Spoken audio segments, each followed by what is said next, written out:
अस्सलामुअलैकुम वरहमतुल्लाहि वबरकातुहू। कैसे हैं आप सब? अल्लाह पाक आप सबको खुश आबाद रखे, ठंडी मीठी मज़े मज़े की खुशियाँ नसीब करे।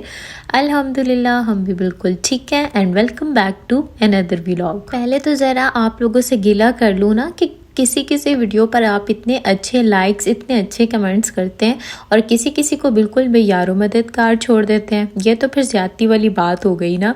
अगर चाहते हैं कि ज़्यादा से ज़्यादा आप लोगों के साथ वीडियोस शेयर करूं, मोटिवेशनल टॉक्स करें हम लोग, तो ज़्यादा से ज़्यादा चैनल को वॉच किया करें, प्यारे प्यारे कमेंट्स किया करें। मुझे खुशी होती है आपके कमेंट्स रीड करके, और लाइक भी लाजमी किया करें। अच्छा, ये है सुबह सुबह का टाइम और नमाज के बाद सीधा मेरी दौड़ लगती है किचन की तरफ, क्योंकि फ़ौरन से सारी चीज़ें रेडी करनी होती हैं आधे घंटे के अंदर अंदर। तो बस मैं आ जाती हूँ किचन में। सबसे पहले तो अदनान का प्रोटीन शेक बनाती हूँ। अच्छा, मुझे ना शादी से पहले मतलब इतना मैंने कभी काम नहीं किया था, तो मैं अक्सर ये सोचती थी कि लोग कैसे एक साथ इतने कामों को मैनेज कर लेते हैं। यानी कि एक चूल्हे पर भी दो दो चीज़ें पका रहे हैं, साथ साथ घर को भी देख रहे हैं। पता नहीं हाउस वाइफ्स ये कैसे कर लेती हैं, लेकिन सर पे जब पड़ती है ना तो फिर इंसान को सब कुछ समझ में आ जाता है। अच्छा, मेरी एक फ्रेंड है, और बल्कि बहन कह लें तो ज़्यादा अच्छा है, यानी कि बहुत अच्छा बॉन्ड था हमारा। वो बेसिकली पठान थी और मैं पंजाबी, लेकिन हमारा बॉन्ड ना बहुत मज़े का था हॉस्टल लाइफ में। तो वो से मेरी 2 दिन पहले बात हो रही थी। उसका माशाल्लाह से ग्रेजुएशन कंप्लीट हुआ है, तो मैं उसे शादी के हवाले से बात करी थी। तो कहती है मुझे शादी से ना बहुत डर लगता है, बल्कि इसलिए कि मुझे ना कामों से बहुत ज़्यादा डर लगता है। तो मैंने कहा कामों से सभी डरते हैं, लेकिन शादी के बाद ना सब ठीक हो जाता है। मुझे अपना शादी के शुरू का टाइम याद आ गया। तो मेरी स्किन बहुत ज़्यादा सेंसिटिव है, तो मैं जो भी काम करती थी ना मेरे हाथ पे कट्स लग जाते थे, और उसके ऊपर जब लेमन, नमक, ये चीज़ें लगती थी ना, वल्लाह क्या तकलीफ़ होती थी। और फिर आंसू आ जाना। अच्छा, वाइपर लगाती थी तो मेरे हाथ पे छाले पड़ जाते थे, और इस्त्री इवन ज़्यादा करती थी तो तब भी मेरे हाथ पे ना छाले पड़ जाते थे। तो मैं इतना रोती थी, मैं कहती थी लोग कैसे कर लेते हैं। जिनको देखती थी कि वो कर लेते हैं उन पर मुझे रश्क आता था। लेकिन उस टाइम मुझे अदनान ने एक बात समझाई कि इंशाल्लाह तुम भी आदी हो जाओगी, अभी चूँकि स्टार्ट है इसलिए तुम्हें मुश्किल लग रहा है। तो वही बात हुई। अब माशाल्लाह से सारा कुछ मैनेज कर लेती हूँ। पार्टनर का रवैया ना बहुत मैटर करता है। एक अच्छा पार्टनर एक अपने दूसरे पार्टनर को ज़िंदगी में आगे बढ़ने के लिए, टफ़ सिचुएशंस को हैंडल करने के लिए जो मोटिवेट करता है ना, तो दूसरा पार्टनर उसको अपना लाइफ टाइम याद रखता है और उसका मशकूर रहता है। बेसिकली ज़िंदगी गुजारनी तो होती मियाँ बीवी ने है, इनको एवं एक गाड़ी के 2 पहिए नहीं कहा गया। तो शादी के शुरू में बहुत सारे हस्बैंड्स अपनी वाइफ को निगलेक्ट करते हैं because of joint family system. तो ऐसा करना बीवी के दिल में बहुत सी बदगुमानियाँ और उसके दिल की उदासी का बायस बन जाता है। तो हस्बैंड्स को चाहिए कि वो उनको इम्पोर्टेंस का ख़याल दिलाएं, उनको आगे मोटिवेट करें, अपनी फैमिली के सामने उनकी तारीफ़ करें। ये सारी चीज़ें उसकी बीवी के दिल में उसके लिए बहुत बड़ा उसके दिल में मुकाम पैदा कर देती हैं। और बस ये शुरू की मोटिवेशन ही चाहिए होती है जो आगे के लिए एक लड़की को, एक बीवी को ज़िंदगी भर जो है ना सपोर्ट करती है। लेकिन बदकिस्मती से हमारे मुआशरे का हाल ये है कि शोहरों के दिलों में शुरू से ही ये बात डाल दी जाती है कि तुमने बीवी की नहीं सुननी, बीवी पर रोब जमा कर रखना है, नहीं तो ये सर पर चढ़ जाएगी। अगर शोहर अपनी बीवी को टाइम दे रहा है, उसे थोड़ा आउटिंग पर लेकर जा रहा है, उसे इम्पोर्टेंस दे रहा है, तो उसके लिए अजीब अजीब से अल्फाज इस्तेमाल किए जाते हैं। इवन शोहर तो अपनी बीवी के लिए कुछ बोल ही नहीं सकता उसके हक़ में अपनी फैमिली वालों के सामने। तो ये चीज़ें एक औरत को अंदर ही अंदर तोड़ देती हैं। अगर एक लड़का माँ बाप की खिदमत कर रहा है तो बड़ा फर्माबरदार बेटा है, अगर बहन भाई का ख्याल रख रहा है तो बड़ा अच्छा भाई है, और अगर अपने रिश्तेदारों के साथ अच्छा सलूक कर रहा है तो एक बेहतरीन इंसान है। लेकिन वही अगर अपनी बीवी को इम्पोर्टेंस दे रहा है तो हमारे मुआशरे में इतने अजीब अलकाब से उस बंदे को ना नवाज दिया जाता है। बहुत सारे फैमिली सिस्टम तो ऐसे भी हैं जो बज़ाहिर, मैं कहती हूँ, ड्रामास देखने चाहिए, क्योंकि इंसान को ना साइकी पता चलती है अगले इंसान की। बहुत सारे ख़ानदान तो ऐसे होते हैं जहाँ बज़ाहिर तो बहुत मीठा बना जाता है, मीठी छुरी इस्तेमाल की जाती है, लेकिन दरपर्दा उस शौहर को बीवी के अगेंस्ट किया जाता है छोटी छोटी बातों को लेकर। तो ऐसे नहीं करना चाहिए। रिवायात में आता है कि तुम्हारे हुस्न सलूक की सबसे ज़्यादा मुस्तहिक तुम्हारी बीवी है। अब ये शौहर पे ही डिपेंड करता है कि वो किस तरह से तवाज़ुन कायम रखता है अपने घर वालों के दरमियान और अपनी बीवी के दरमियान।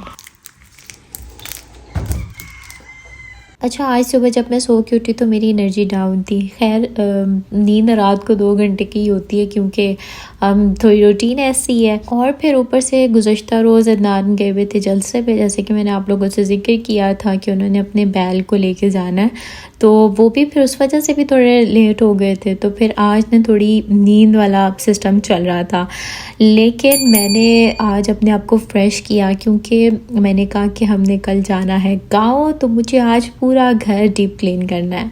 तो बस मैंने यहाँ पर कपड़े शपड़े भी धो लिए थे, वॉशरूम की चमका चुमकी की, each and everything dust out किया और सारा घर रेडी कर दिया। बस जल्दी जल्दी मैंने सारे घर की सफाई कर ली क्योंकि अगला टास्क जो मेरा था ना वो ये सोचने का था कि मैं पहनूं क्या। मैंने अभी तक डिसाइड नहीं किया कि मैं क्या पहनूंगी। खैर अदनान का तो मसला नहीं था, उनके तो सारे ड्रेसेस रेडी थे, अलबत्ता मैंने अभी तक कोई सोचा नहीं था कि मैं क्या पहनूंगी। अच्छा, मैं ना बाहर निकलने की, बाहर जाने की बिल्कुल भी शौकीन नहीं हूँ। थोड़ी बहुत देर के लिए अगर बाहर जाए बंदा और थोड़ा सा घूम फिर के आ जाए वो एक अलग बात है, लेकिन कहीं रात रहना मुझे ऐसे लगता है जैसे किसी ने मुझे कांटों पर लेटा दिया। मैं बहुत अनकंफर्टेबल होती हूँ दूसरी जगह पर, लेकिन भाई इस चीज़ से इनकार भी नहीं किया जा सकता क्योंकि ज़िंदगी की ज़रूरियात में से है। आप लोगों में से अक्सर लोग मुझे कमेंट कर रहे थे कि आपने कभी अपने मायके का जिक्र नहीं किया, आप कभी गई नहीं हैं। तो वही जाऊंगी इंशाल्लाह। असल में पता है अदनान की रूटीन ऐसी है कि उनको ज़्यादा टाइम अपने जिम को देना पड़ता है और जो उनका टाइम फ्री होता है वो उनको गांव में देना पड़ता है। तो उनकी डाइट रेडी करना, और फिर चूँकि हम लोग सेपरेट रहते हैं तो मेरे लिए कहीं भी आना जाना पॉसिबल ही नहीं हो पाता। कभी कभी हमारा प्लान बनता भी है तो फिर रह जाता है। और ससुराल में ज़्यादा आना जाना इसलिए हो जाता है क्योंकि उनका घर ज़्यादा दूर नहीं है, तकरीबन पौने घंटे का रास्ता बनता है, तो इसीलिए वहाँ आना जाना हो जाता है। तो कॉल पे बातचीत सबसे होती रहती है। तो इंशाल्लाह जब भी गई तो आप लोगों को दिखा दूँगी। अलबत्ता अगर किसी को ज़्यादा तजस्सुस है तो वो मेरा जो पिछला चैनल है वहाँ जाकर देख लें व्लॉग्स। वहाँ पर मेरी फैमिली भी आई हुई है मेरे घर पे और वहाँ पर मैं भी गई हुई हूँ। तो ये बातें हैं, बस हर किसी की अपनी मसरूफियात हैं। अच्छा, मैं ना ब्लैक बाल कुछ इतने ख़ास पसंद नहीं करती अपने साथ, मतलब दूसरों की अपनी चॉइस है लेकिन मुझे अपने साथ ब्लैक बाल नहीं पसंद। मैं काफ़ी टाइम पहले से अपने बाल ना डाई करती आई हूँ। तो अभी रिसेंटली जो मैंने करवाए थे वो स्टिकिंग करवाई थी मैंने अपने बालों की। तो उसके बाद अभी तकरीबन 1.25 साल गुज़र चुका है, तो अभी तक मैंने दोबारा हेयर कलर नहीं किया। तो मैंने आज ना ब्रीमॉट का हेयर कलर लाया ऐश ग्रीन कलर में, तो मैंने कहा अभी वो करती हूँ। वैसे करना तो 1-2 दिन पहले चाहिए तभी आपके हेयर पे कलर सही आता है, लेकिन वही बात कि हमारी मसरूफियात जिसकी वजह से हम कहीं जा ही नहीं पाते। तो बस अभी मैंने अदनान से कहा कि मुझे करना है, तो फिर अभी हम गए और अपने इधर मरकज़ सही ना डी वाटसन से लेकर आए। तो अभी मैंने किया नहीं है, मैंने चेक वगैरह कर लिया, तो जब कामों से फ्री हो जाऊंगी तो फिर इंशाल्लाह करूँगी। तो अब मैंने कहा चलो जल्दी जल्दी से अपनी पैकिंग स्टार्ट करती हूँ। ड्रेसेस निकाले, फिर अपनी नैन को कॉल की और उनसे थोड़ा सा मशवरा वगैरह लिया कि मुझे थोड़ा सा मशवरा दें कि मैं कौन सा ड्रेस किस इवेंट पे पहनूँ। अच्छा, ड्रेसेस जो है ना इनके स्टाइल्स हमेशा बदलते रहते हैं। कभी शॉर्ट शर्ट का फ़ैशन आ जाता है, कभी लॉन्ग शर्ट का फ़ैशन आ जाता है।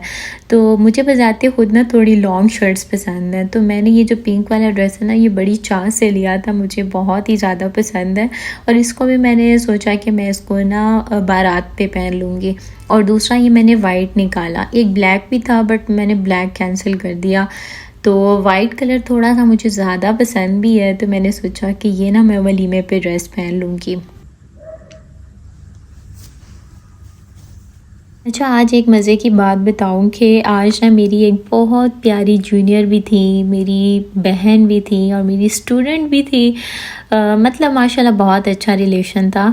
तो उसकी आज ना शादी है और बारात है आज, और उसने मुझे बहुत इनवाइट किया कि आपने मस्ट आना है। तो मैंने उसे दुआएं तो बहुत सारी दी, लेकिन ये कह के माज़रत की कि आने वाला काम जो है ना वो बहुत मुश्किल है। तो इंशाल्लाह फिर जब जाऊंगी उधर अपने मायके वाली साइड पे, तो फिर सबसे मिलकर आऊंगी इंशाल्लाह, क्योंकि काफ़ी टाइम हो गया किसी से मुलाकात भी नहीं हुई। अच्छा, किस किस को जो ये नेट वाले दुपट्टे होते हैं वो थोड़े मुश्किल लगते हैं वेयर करना। अच्छा, वैसे तो प्यारे बड़े लगते हैं, लेकिन ना मुझे इनके बारे में हमेशा से एक चीज़ जो नापसंद रही है वो ये कि इनको संभालना थोड़ा मुश्किल हो जाता है। और मैं चूँकि सर से दुपट्टा उतारती नहीं हूँ, मेरे सर पे ऑलवेज़ दुपट्टा होता ही होता है, तो उस लिहाज से ना मुझे थोड़ा इनको कैरी करना थोड़ा मुश्किल लगता है।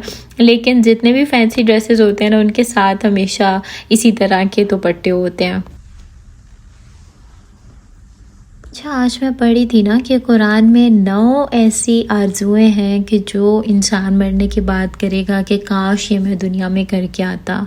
सूरतुन नबा में है, या लैतनी कुन्तु तुराबा, ए काश कि मैं मट्टी होता। सूरतुल फज्र में है, या लैतनी क़द्दमतु लिहयाती, ए काश मैंने अपनी अगली ज़िंदगी के लिए कुछ किया होता। सूरतुल हाक़ा में है, या लैतनी लम ऊता किताबिया, ए काश कि मुझे मेरा नामा अमाल ना दिया जाता। सूरतुल फुरक़ान में है, या वैलता लैतनी लम अत्तखिज़ फुलानन खलीला, ए काश मैं फुलां को दोस्त ना बनाता। सूरतुल अहज़ाब में है, या लैतना अतअना अल्लाह व अतअना रसूला, ए काश हमने अल्लाह और उसके रसूल की फर्माबरदारी की होती। इसी तरह सूरतुल फुरक़ान में है, या लैतनी इत्तख़ज़तु मअ रसूल सबीला, ए काश कि मैंने रसूल का रास्ता अपनाया होता। सूरतुन निसा में है, या लैतनी कुन्तु मअहुम फ़अफ़ूज़ फ़ौज़न अज़ीमा, ए काश मैं भी उन लोगों के साथ होता तो आज मैं भी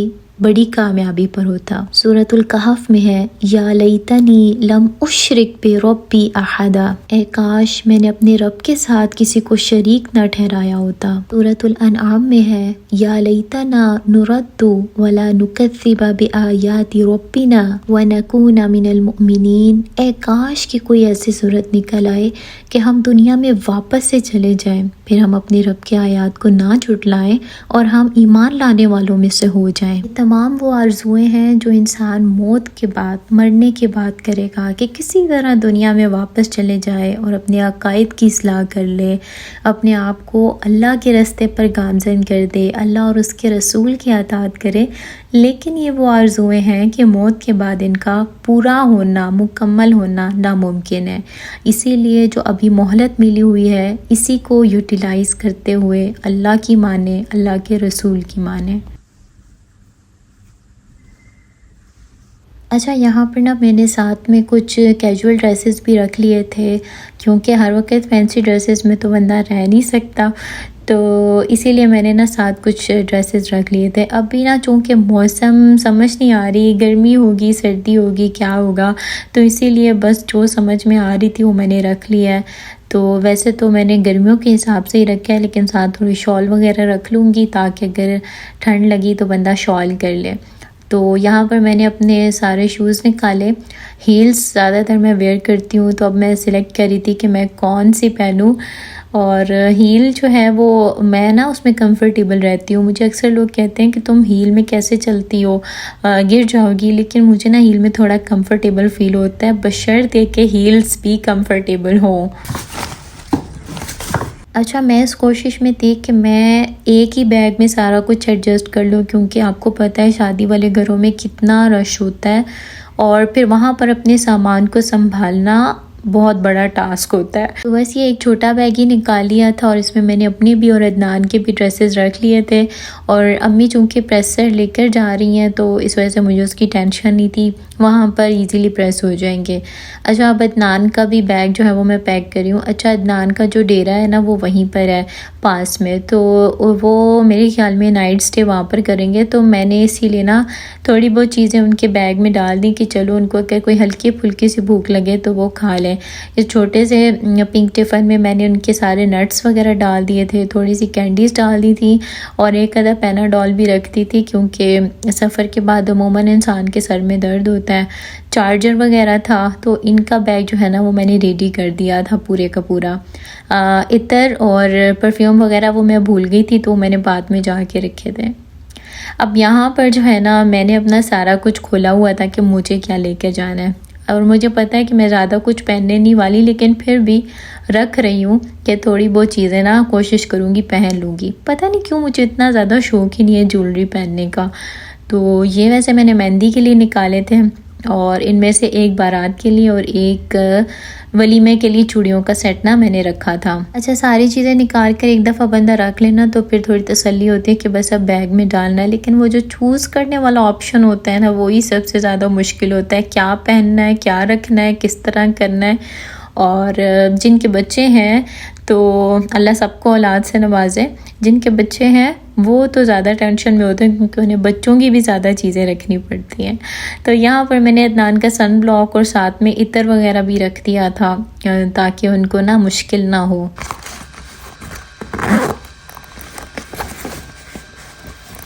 अच्छा, एक और रिमाइंडर जो कि मैं देना चाह रही थी कि जैसा कि आज फ्राइडे है, तो ज़्यादा से ज़्यादा दुरूद शरीफ का इत्तिमाम लाज़मी कीजिएगा और सूरतुल कहफ भी लाज़मी पढ़िएगा। और मुझे गरीब को भी अपनी दुआओं में लाज़मी याद रखिएगा। ये जी, फिर मैंने अदनान की डाइट रेडी की, स्टीम किया था मैंने चिकन, साथ में सैलेड बनाया, साथ में बॉयल चावल थे।